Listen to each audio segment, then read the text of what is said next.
Alors, ce chapitre, qui est dans l'exposition et dans le catalogue Voyage de mémoire, a été fait à Auschwitz-Birkenau.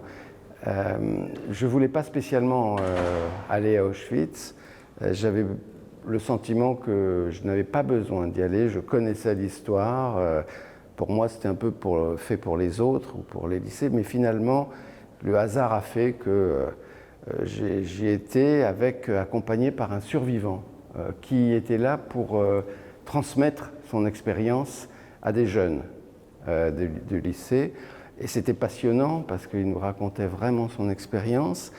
Et puis, à un moment, comme je lui ai expliqué pourquoi j'étais là, et que mes grands-parents avaient été déportés, dénoncés en France, à Paris, par des Français d'ailleurs, et puis déportés à Auschwitz, où ils ont été assassinés. Il m'a dit, en fonction de la date, c'était fin 1942, il m'a dit forcément, ils sont morts, non pas à Auschwitz, mais à Birkenau. Ils sont arrivés à Auschwitz, mais ensuite ils sont morts à Birkenau.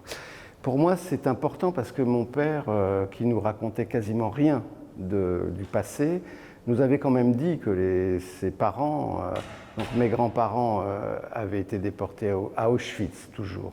Donc c'est un détail, mais qui a son importance pour reconstruire l'histoire familiale.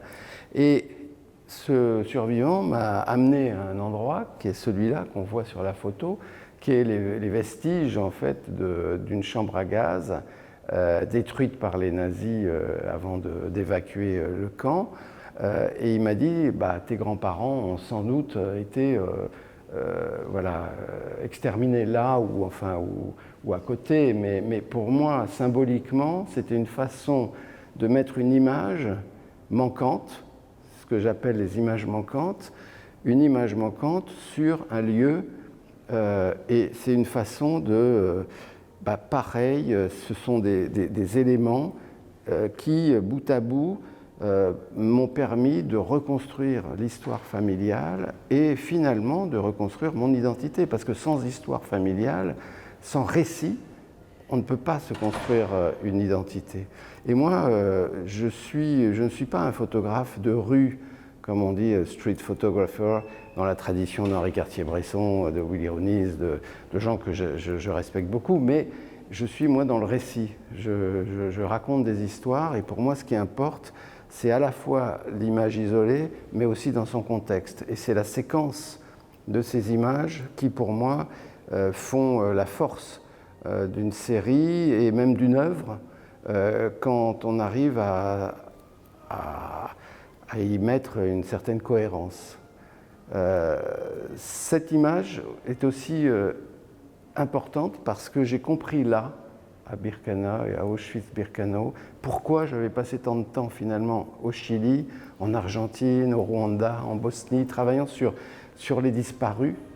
J'avais pas conscience qu'en fait, à travers l'histoire des autres, je cherchais la mienne, et que j'ai compris que ce que je cherchais à travers ces disparus, c'était la disparition de mes propres grands-parents que j'avais jamais connus.